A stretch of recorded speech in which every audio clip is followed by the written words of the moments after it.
Toujours dans la partie fonction réelle d'une variable réelle, on va aborder aujourd'hui le second chapitre de cette partie qui porte sur la dérivabilité d'une fonction. Avant d'introduire la définition d'une dérivée en un point, on note d'abord que pour étudier la dérivabilité en un point, il faut que la fonction soit définie en ce point, sinon la notion de dérivabilité n'aura pas de sens. Concrètement, soit f est une fonction définie sur i à valeur dans R et x0 appartient à i. On dit que f est dérivable au point x0 si la limite de f de x moins f de x0 sur x moins x0 lorsque x tend vers x0 finit et existe. Dans ce cas, on appelle cette limite la dérivée de f et on la note par f'x0. On dit aussi que f est dérivable sur l'intervalle i si il est dérivable en tout point de i. On notera alors grand dir l'ensemble des fonctions dérivables sur i.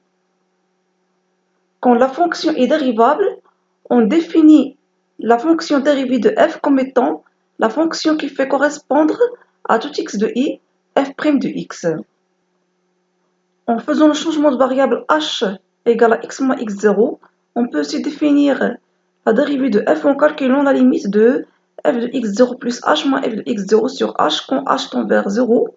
Quand cette limite aussi existe et finie, on dit que f est dérivable, il va être égal à la dérivée de f au point x0. Regardez maintenant ce que signifie géométriquement f est dérivable en un point x0. Pour cela, on note par tfx0 la quantité f de x moins f de x0 sur x moins x0. Et on va l'appeler taux d'accroissement de f au voisinage de x0. Par définition, si f est dérivable en x0, alors la limite du taux d'accroissement quand x tend vers x0 égale à la dérivée de f au point x0.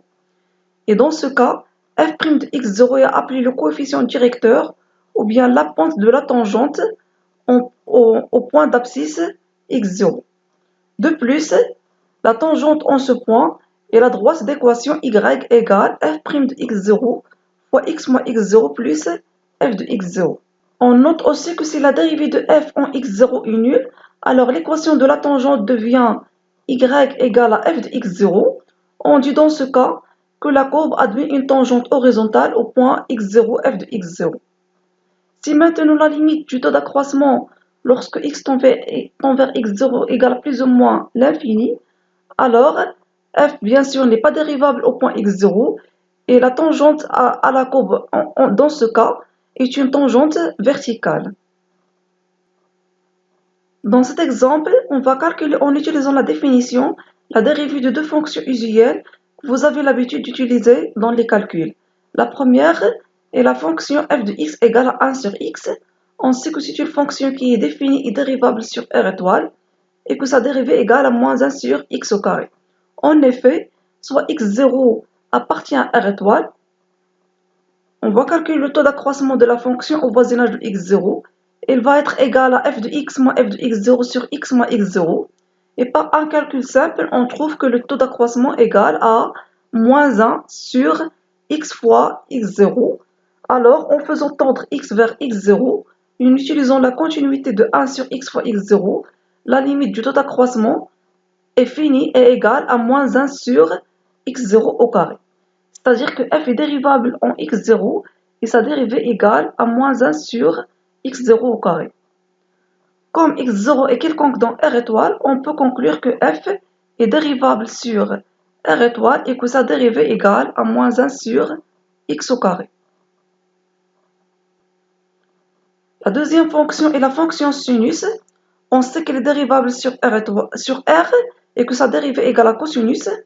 En effet, soit x0 appartient à r, le taux d'accroissement de la fonction sinus au voisinage de x0, c'est égal à sinus de x moins sinus x0 sur x moins x0. Et grâce aux formules trigonométriques, on remplace sinus de x moins sinus de x0 par 2 sinus de x moins x0 sur 2 fois cosinus de x plus x0 sur 2. Et on va calculer ça sous forme de produit de deux termes. Le premier terme, c'est 2 sinus fois x moins x0 sur 2, le tout sur x moins x0, et le deuxième terme, c'est cosinus de x plus x0 sur 2. Pour calculer la limite du premier terme, on va d'abord le réécrire sous forme de sinus de x moins x0 sur 2, le tout sur x moins x0 sur 2, puis on fait un changement de variable, on pose y égale à x moins x0 sur 2, et la limite, ça devient la limite de sinus de y sur y quand y tend vers 0, qui est une limite finie et égale à 1. Pour le deuxième terme, en utilisant la continuité de la fonction cosinus, sa limite est égale à cosinus de x0. En calculant maintenant la limite du taux d'accroissement, on retrouve que sa limite, ça va être égal à cosinus x0, qui est fini, et donc f est dérivable au point x0, et sa dérivée est égale à cosinus de x0. Toujours, comme x0 est quelconque, on peut déduire que la fonction sinus est dérivable sur r, et que sa dérivée est égale à cosinus de x. Dans la suite du chapitre, on va admettre que les fonctions usuelles sont dérivables sur leur domaine de définition et qu'on connaît leur dérivée. Quand la fonction est définie à droite et à gauche d'un point, on parle alors de dérivée à droite et de dérivée à gauche de ce point. Autrement dit, si f est défini sur l'intervalle i et x0 un point de i, on dit que f est dérivable à droite en x0 si la limite lorsque x tend vers x0 par valeur supérieure du taux d'accroissement existe et finie. Dans ce cas, on appelle cette limite la dérivée à droite de f au point x0, on la note par f'(t) de x0. De même, on dit que f est dérivable à gauche au point x0 si la limite lorsque x tend vers x0 par valeur inférieure du taux d'accroissement existe et finie, et dans ce cas, on appelle cette limite la dérivée à gauche de f au point x0 et on la note par f'(g) de x0. Dans ce cas de figure, la fonction f sera dérivable au point x0 si et seulement si f est dérivable à droite et à gauche au point x0 et que la dérivée à droite et la dérivée à gauche coïncident. De plus, la dérivée de f au point x0 dans ce cas sera égale à cette valeur commune. Dans cette section, on va explorer le lien qui existe entre la continuité et la dérivabilité. En fait, la continuité donne une condition nécessaire de la dérivabilité. Autrement dit, si la fonction f est dérivable en un point x0, alors f est continue en ce point. De plus, de façon générale, si f est dérivable sur i, alors f est dérivable et continue sur i. En termes d'ensemble, cela veut dire que l'ensemble grand DIR est inclus dans l'ensemble des fonctions continues grand CIR. C'est-à-dire que l'ensemble des fonctions continues est plus vaste que l'ensemble des fonctions dérivables. Cette propriété nous dit que pour étudier la dérivabilité d'une fonction, il faut d'abord commencer par étudier sa continuité. En effet, si une fonction f n'est pas continue, alors il ne sera pas dérivable. Par contre, la réciproque est fausse, c'est-à-dire si f est continue, alors on ne peut rien dire sur la dérivabilité. Par exemple, prenons la fonction f qui fait correspondre à x la valeur absolue de x. On sait que cette fonction est continue au point 0, mais elle n'est pas dérivable en 0. Pour le voir, il suffit de calculer le taux d'accroissement de f au voisinage de 0. Il va être égal à la valeur absolue de x sur x. Et comme la fonction change de comportement à droite et à gauche de 0, on va calculer les limites à droite et à gauche de 0 du taux d'accroissement. Ils vont être égales à 1 quand x tend vers 0 plus et moins 1 quand x tend vers 0 moins. C'est-à-dire, la dérive f admet une dérivée à droite de 0 qui va être égale à 1 et une dérivée à gauche de 0 qui va être égale à moins 1. Et on voit bien que ces deux dérivés ils sont différents, donc on peut déduire que la fonction f n'est pas dérivable au point 0. Ceci peut aussi se lire sur le graphe de la fonction. Comme il admet des dérivés à droite et dérivés à gauche au voisinage de 0, on voit bien que la courbe admet deux demi-tangentes à gauche et à droite de 0, mais qui sont de directions différentes, c'est-à-dire f n'est pas dérivable au point 0. Dans cette section, on va voir comment calculer la dérivée de certaines opérations sur les fonctions, comme la somme, le produit ou le quotient. Pour cela, soit f et g appartient à grande DIR, c'est-à-dire deux fonctions dérivables sur i, alors la fonction somme f plus g, la fonction alpha fois f avec alpha 1 réel, la fonction produit fg et la fonction inverse 1 sur g avec g différent de 0 sont aussi des fonctions dérivables sur i, et on a la dérivée de la somme f plus g égale la somme des dérivées, la dérivée de alpha fois f égale à alpha fois la dérivée de f, la dérivée de produit fg égale la dérivée de f fois g, plus f fois la dérivée de g, la dérivée de l'inverse 1 sur g égale moins la dérivée de g sur g au carré, et de manière générale, la dérivée de quotient f sur g égale la dérivée de f fois g, moins f fois la dérivée de g sur g au carré. Ce dernier point, on peut le montrer en utilisant le troisième et le quatrième point. Il suffit de les appliquer au produit de f fois 1 sur g. Pour les autres points, on peut les montrer en utilisant la définition, c'est-à-dire en calculant la limite du taux d'accroissement.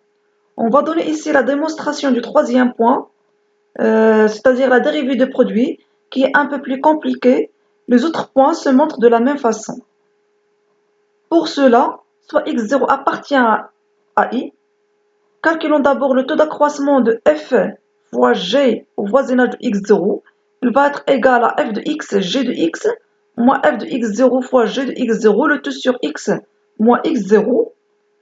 Puis, en rajoutant et en retrangeant f de x fois g de x0, on retrouve cette formule-là. Après, on partage la somme en deux termes. Le premier terme égale à f de x fois le taux d'accroissement de g plus g de x0 fois le taux d'accroissement de f au voisinage de x0. Avant de calculer la limite, on note d'abord que puisque f est dérivable au point x0, alors elle est continue en ce point, et donc la limite de f de x quand x tend vers x0 égale à f de x0. En prenant maintenant la limite quand x tend vers x0 du taux d'accroissement, on retrouve qu'il va être égal à f de x0 fois la dérivée de g au point x0 plus g de x0 fois la dérivée de f au point x0. Comme x0 est quelconque, on peut déduire que f fois g est dérivable sur tout l'intervalle i et que sa dérivée est égale à f' fois g plus f fois g'. On dispose aussi d'une propriété pour la composition de deux fonctions. En effet, soit f défini sur i et g défini sur j de fonctions, et soit x0 appartient à i, tel que f de x0 appartient à j. Si f est dérivable en x0 et g est dérivable en f de x0, alors la fonction composée g rond f est dérivable au point x0, et on a la dérivée de g rond f au point x0 égale la dérivée de g appliquée à f de x0 multipliée par f' de x0. Pour la démonstration, donc, il suffit aussi toujours d'utiliser la définition. On calcule la limite du taux d'accroissement de g rond f au voisinage de x0. Exemple, calculons la dérivée de la fonction h de x égale à exponentielle tangente x, où x appartient à 0 pi sur 2 ou vers en pi sur 2. D'abord, on remarque qu'on peut écrire cette fonction-là sous la composée de deux fonctions usuelles qui sont la fonction f de x égale à tangente x et la fonction g de x égale à exponentielle de x. On sait que tangente elle est dérivable sur r moins pi sur 2 plus kpi, donc en particulier sur 0 pi sur 2 ouvert, et g de x est dérivable sur qui est exponentielle est dérivable sur r, donc elle est dérivable sur 0 pi sur 2, donc la fonction h elle va être dérivable sur 0 pi sur 2, et sa dérivée, donc ça va être égal à la dérivée de f, donc la dérivée de tangente c'est 1 plus tangente carré, et la fois la dérivée de g qui est exponentielle appliquée à f qui est tangente, donc c'est 1 plus tangente carré fois exponentielle de tangente de x. Il existe également une propriété relative à la dérivée d'une fonction réciproque. En effet, soit f est une fonction définie de i dans g, dérivable et bijective. Si pour x0 appartient à i, on a f' de x0 différent de 0, alors la fonction réciproque f-a est dérivable au point y0 égale à f de x0, et la dérivée au point y0 égale à 1 sur f' appliquée à f-1 de y0. Pour montrer ce résultat, on va utiliser la définition. Autrement dit, on calcule d'abord le taux d'accroissement de f-1 au voisinage de y0. il va être égal à f-1 de y moins f-1 de y0 sur y moins y0. Et en posant y égale à f de x et en remplaçant y0 par f de x0, le taux d'accroissement devient x moins x0 sur f de x moins f de x0.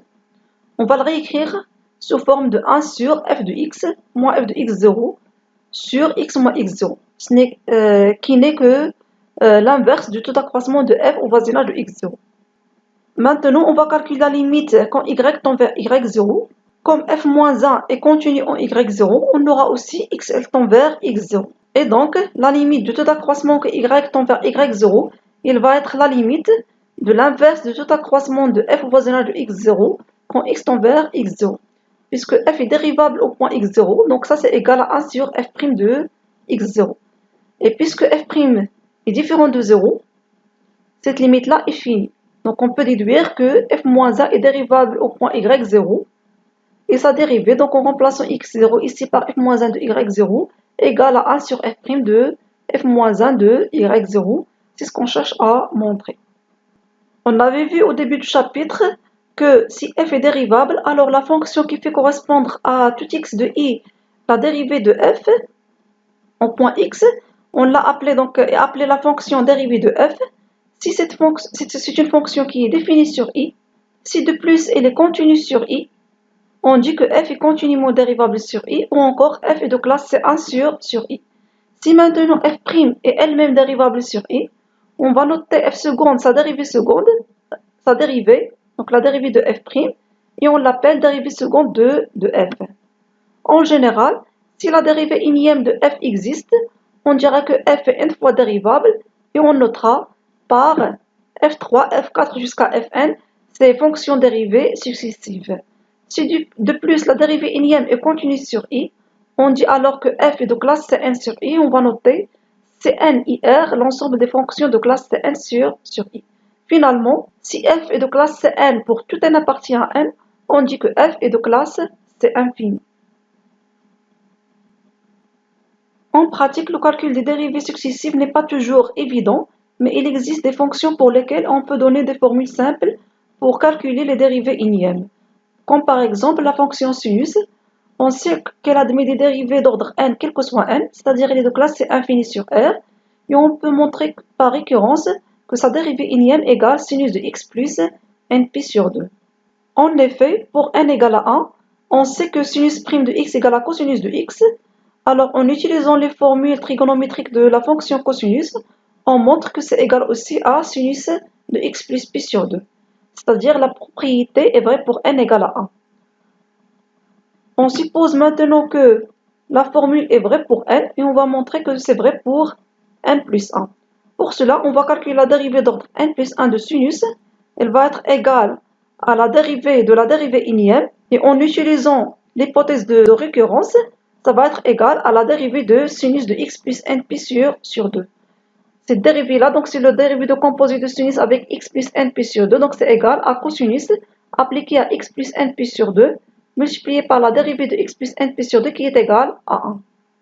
D'autre part, si on calcule sinus de x plus n plus 1 fois pi sur 2, en utilisant toujours les formules trigonométriques de la fonction sinus, ça va être égal à sinus de x plus np sur 2 plus pi sur 2 égale à cosinus de x plus np sur 2. Et on retrouve le même terme qu'avant. On peut conclure que sinus, la dérivée d'ordre n plus 1 de sinus, c'est égal à sinus de x plus n plus 1 fois pi sur 2. Et donc la formule est vraie pour n plus 1, d'où le résultat souhaité. On peut se montrer de la même façon que la fonction cosinus est de classe infini sur R et que sa dérivée énième est donnée par cosinus de x plus np sur 2. Dernier exemple, soit la fonction f de x égale à x à la puissance n. C'est une fonction polynomiale de classe C infini sur R, et on a sa dérivée première, c'est égal à n fois x à la puissance n-1, dérivée seconde égale à n fois n-1 x à la puissance n-2. Si on va jusqu'à l'ordre n, la dérivée d'ordre n, ça va être égal à n fois n-1 fois n-2 jusqu'à 1, qui est égal à n factoriel. On remarque que la dérivée énième ne dépend plus de x, c'est-à-dire à partir de n plus 1, toutes les dérivées elles vont s'annuler. Donc, quel que soit m supérieur ou égal à n plus 1, la dérivée d'ordre petit m égale à 0. Pour calculer la dérivée énième de produit de deux fonctions, on dispose de la formule dite formule de Leibniz, et qui dit que si f et g admet des dérivées d'ordre n sur i, alors quel que soit x appartient à i, la dérivée énième de f fois g égale la somme de k égale à 0 jusqu'à n de ckn fois la dérivée d'ordre n moins k de f de x fois la dérivée d'ordre k de g de x. Avec ckn, c'est le coefficient de bilan qui est égal à n factoriel sur n moins k factoriel fois k factoriel. La notion de dérivabilité peut être utilisée dans différents contextes. Par exemple, on peut l'utiliser pour étudier les extrémums d'une fonction. Premièrement, donnons la définition d'un extrémum local d'une fonction. On dit que f appartient à FIR, admet un maximum local en x0 si et seulement si il existe un intervalle ouvert V contenant x0, ou tout simplement un voisinage de x0 tel que, pour tout x appartient à V inter i, f de x est inférieur ou égal à f de x0. Et on dit qu'il admet un minimum local en x0 si seulement si il existe un intervalle ouvert V contenant x0, tel que, quel que soit x appartient à V inter i, f de x supérieur ou égal à f de x0. On dit alors que f admet un extrémum local si f admet un maximum ou un minimum local. Si maintenant la fonction f est dérivable, on a le résultat suivant qui donne une condition nécessaire d'extrémum local et qui dit soit i un intervalle ouvert si f admet un extrémum local au point x0 et si f est dérivable au point x0, alors f' de x0 égale à 0. Dans ce cas, on appelle x0 un point critique de la fonction f. La réciproque de cette propriété est fausse, c'est-à-dire si x0 est un point critique de f, f ne peut ne pas avoir un extrémum au point x0. Par exemple, si on considère la fonction cube f de x égale à x3, elle vérifie f' de 0 égale à 0, donc c'est un point critique de f, mais f n'admet pas d'extrémum au point 0. On peut aussi le constater sur le graphe de la fonction f. On voit bien qu'au point 0, la courbe admet une tangente horizontale, car 0 est un point critique, donc f' de 0 égale à 0, mais 0 n'est pas un extrémum. En pratique, pour vérifier qu'un point critique x0 est un extrémum, il y a plusieurs techniques. On peut par exemple étudier le signe de f' avant et après x0, ou bien étudier la monotonie de f avant et après x0. Si par exemple f est croissante avant x0 et décroissante, alors elle admet un maximum ou pas x0. Si on a le contraire, alors elle va admettre un minimum. Si la fonction, bien sûr, ne change pas de monotonie autour de x0, alors le point critique n'est pas un extrémum de f. Comme par exemple ici pour la fonction cube, on voit bien que autour de 0, la fonction ne change pas de monotonie. Donc notre fonction elle est croissante sur R tout entier. Donc ça justifie que 0 n'est pas un extrémum de f. Pour avoir une condition suffisante d'extrémum local, on peut aussi regarder la dérivée seconde de f si elle existe, en utilisant le résultat suivant. Si f est de classe C2 sur un intervalle ouvert i, x0 un point critique de f, tel que f seconde de x0 différent de 0, alors la fonction f présente un extrémum local au point x0. De plus, si la dérivée seconde de x0 est strictement négative, l'extrémum local est un maximum. Si elle est strictement positif, l'extrémum local est un minimum.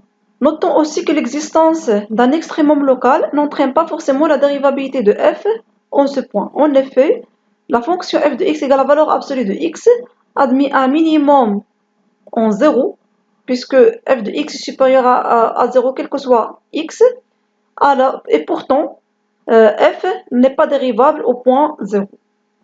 Il existe aussi une relation entre la dérivée d'une fonction et sa monotonie. En effet, si f est une fonction définie sur un intervalle ouvert i, dérivable sur i, alors la fonction f est croissante sur i si et seulement si, quel que soit x appartient à i, f' de x supérieur ou égal à 0. Et elle est décroissante sur i si et seulement si, quel que soit x, f' de x est inférieur ou égal à 0. Et f est constante sur i si et seulement si, quel que soit x, f' de x égale à 0. Donc, pour étudier la monotonie d'une fonction, il suffit d'étudier le signe de sa dérivée, si bien sûr la fonction est dérivable. Si maintenant les inégalités larges sont remplacées par des inégalités strictes, on n'aura plus l'équivalence, mais seulement une implication. C'est-à-dire, Si, quel que soit x, f' de x supérieur strictement à 0, alors la fonction f est strictement croissante sur i. Et si quel que soit x appartient à i, f' de x inférieur strictement à 0, alors la fonction f est strictement décroissante sur i. La réciproque de ce résultat n'est pas toujours vraie, c'est-à-dire si f est strictement monotone, la dérivée peut s'annuler en certains points. Par exemple, la fonction f de x égale à x à la puissance 3, on sait qu'elle est strictement croissante, donc on vient de le voir sur son graphe, mais f' de x égale à 3x au carré, il va s'annuler au point 0. Dans cette dernière section, on va introduire les théorèmes fondamentaux relatifs aux fonctions dérivables. On commence par le théorème de Rolle qui dit si f est une fonction continue sur le segment AB et dérivable sur l'ouvert AB tel que f de A égale à f de B, alors il existe C appartient à AB tel que f' de C égale à 0. Une deuxième version de ce théorème qui est plus utilisée en pratique dit si f est continu toujours sur le segment AB dérivable sur l'ouvert AB, et si x1 et x2 sont deux racines de f, c'est-à-dire f de x1 égale à f de x2 égale à 0, alors il existe C compris entre x1 et x2 tel que f' de C égale à 0. C'est-à-dire entre deux racines de f, il existe au moins une racine de f'. Cette deuxième version est souvent utilisée pour chercher les solutions de certaines équations ou bien les racines de certains polynômes. Le deuxième théorème qu'on va introduire dans cette section, c'est le théorème des accroissements finis. En effet, soit f est une fonction continue sur AB et dérivable sur le segment AB et dérivable sur l'ouvert AB, alors il existe au moins un point C compris entre A et B tel que f de B moins f de A égale B moins A fois f' de C. On remarque que si f de B égale à f de A, alors on aura f de B moins f de A égale à 0 et donc f' de C égale à 0. Et on retrouve le résultat du théorème de Rolle. D'ailleurs, pour la démonstration du théorème des accroissements finis, on va utiliser le théorème de Rolle en considérant la fonction phi définie par phi de x égale à f de x moins f de a, moins f de b moins f de a sur b moins a multiplié par x moins a. Par opération, cette fonction est définie et continue sur le segment AB et dérivable sur l'ouvert AB, tel que, si on calcule phi de a, il va être égal à f de x moins f de a moins f de a, c'est 0. Et là, on va avoir a moins a, donc 0. Donc phi de a, c'est égal à 0. De la même façon, on aura phi de b aussi égal à 0. Donc phi de a égale à phi de b. Et d'après le théorème de Rolle, il existe C appartient à B tel que phi' de C égale à 0. D'autre part, si on calcule la dérivée de phi de x égale f' de x moins f de b moins f de a sur b moins a. En remplaçant maintenant par C, on retrouve ce qu'on cherche. F de B moins F de A égale à B moins A fois F' de C. À partir du théorème des accroissements finis, on peut aussi montrer le résultat suivant, appelé inégalité des accroissements finis, et qui dit si F est continu sur le segment AB, dérivable sur l'ouvert AB, si de plus F' est borné sur AB, c'est-à-dire il existe M tel que F' de X en valeur absolue inférieure ou égale à M, quel que soit X appartient à AB, alors la valeur absolue de f de x moins f de y est inférieure ou égale à 1 fois la valeur absolue de x moins y, quel que soit xy, appartient à AB. Pour le montrer, il suffit d'appliquer le théorème des accroissements finis sur l'intervalle xy, quel que soit xy, appartient à AB, et de borner bien sûr la valeur absolue de f' de C par M. En pratique, le théorème des accroissements finis est souvent utilisé pour montrer certaines inégalités sur les fonctions, par exemple montrant que ln de 1,5 est compris strictement entre 1 sur 3 et 1 sur 2. Pour cela, on va d'abord écrire ln de 1,5 sous forme de ln3 moins ln de 2, et on va considérer la fonction ln de x. On sait qu'elle est continue et dérivable sur r plus étoile, donc en particulier elle va être continue sur le segment de 3 et dérivable sur l'ouvert de 3. Donc d'après le théorème des accroissements finis, il existe C compris entre 2, 3 tel que ln de 3 moins ln de 2 sur 3 moins 2 égale ln' de C, qui est égal à 1 sur C. Maintenant, pour encadrer ln3 moins ln de 2, il suffit d'encadrer le 1 sur C. Puisque C est compris strictement entre 2 et 3, on aura 1 sur C est compris strictement entre 1 sur 3 et 1 sur 2, d'où le résultat souhaité. Deuxième exemple, montrons que la valeur absolue de sinus de x moins sinus de y est inférieure à x moins y en valeur absolue, quel que soit x, y appartient à R.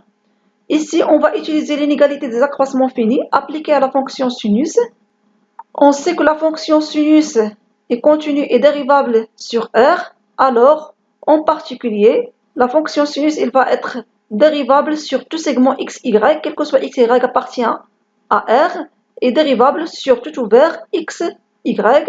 Sa dérivée, ça va être égal à cosinus de t en valeur absolue. Donc, on aura la valeur absolue de cosinus de t, c'est inférieur ou égal à 1. Donc, elle est bornée par 1. En utilisant l'inégalité des accroissements finis, on retrouve le résultat. Sinus de x moins sinus de y en valeur absolue est inférieur à la valeur absolue de x moins y.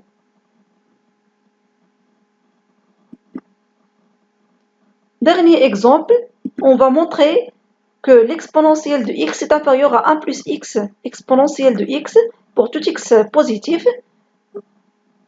En utilisant des accroissements finis, on va l'appliquer à la fonction exponentielle sur l'intervalle 0x. Puisque la fonction exponentielle continue est dérivable sur R, donc en particulier, elle va être continue sur le segment 0x, quel que soit x, et dérivable sur l'intervalle 0x. D'après le théorème des accroissements finis, il existe C appartient à 0x tel que exponentielle de x moins exponentielle de 0 qui est égale à 1 sur x moins 0 égale à la dérivée de l'exponentielle en c qui est égale à exponentielle c. Puisque c appartient à 0x, on aura exponentielle de c est inférieure à exponentielle de x par croissance de la fonction exponentielle. Ceci implique que exponentielle de x moins 1 sur x est inférieure strictement à exponentielle de x. Et on retrouve le résultat en multipliant par x et en rajoutant 1. On finit notre chapitre par un résultat très utile dans le calcul des limites, qui est la règle de l'hôpital. On commence d'abord par le cas de limite en un point, soit f et g de fonctions continues sur un intervalle ouvert i contenant x0. On suppose f et g dérivables sur i moins x0, tel que g' différent de 0 sur i moins x0.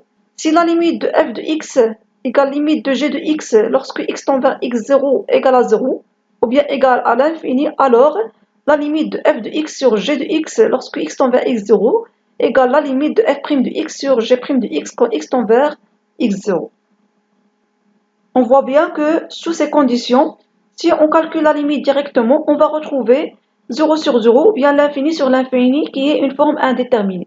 Donc la règle de l'hôpital permet de surmonter cette difficulté en passant à la limite de la dérivée de f sur la dérivée de g. On a aussi un résultat similaire au voisinage de l'infini. Si f et g sont dérivables sur un voisinage de plus l'infini ou bien un voisinage de moins l'infini, tel que g' différent de 0, si on suppose comme tout à l'heure la limite au voisinage de plus ou moins l'infini de f égale la limite au voisinage de plus ou moins l'infini de g égale à 0 ou bien l'infini, alors la limite de f sur g au voisinage de plus ou moins l'infini égale la limite de f' sur g' au voisinage de plus ou moins l'infini.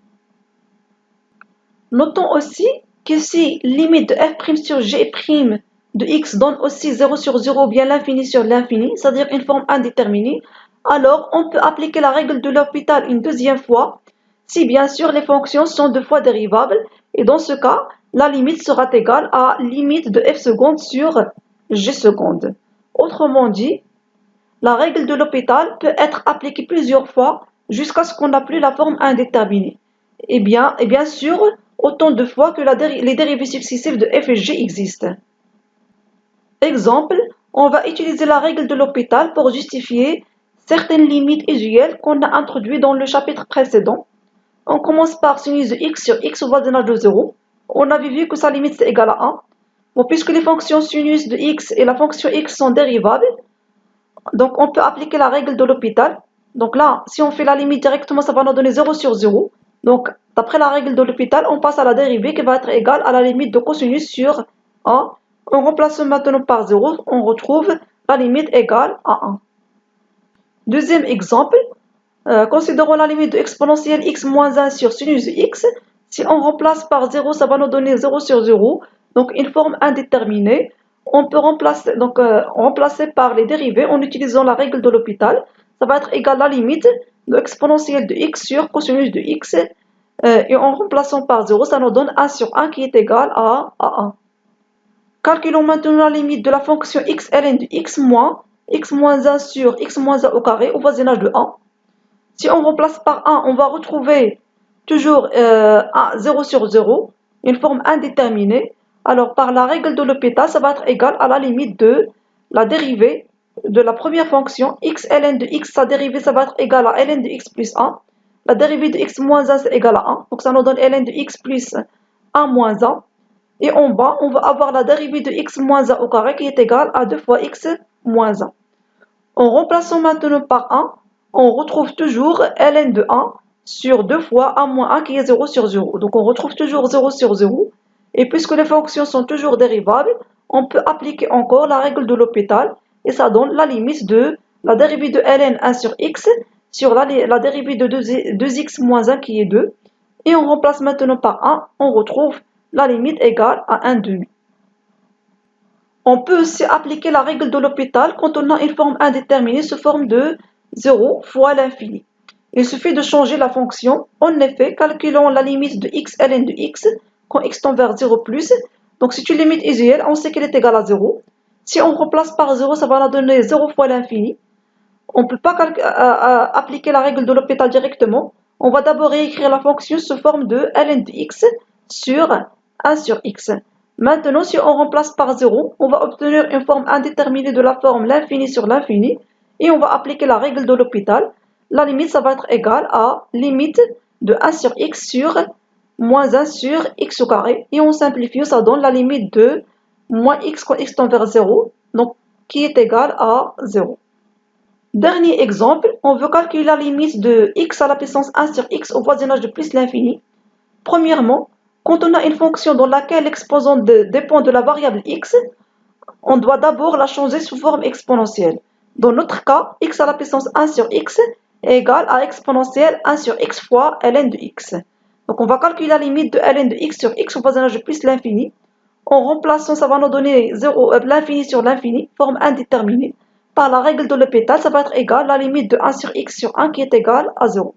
En remplaçant maintenant dans l'exponentielle, notre limite, ça va être égal à exponentielle de 0 qui est égal à 1.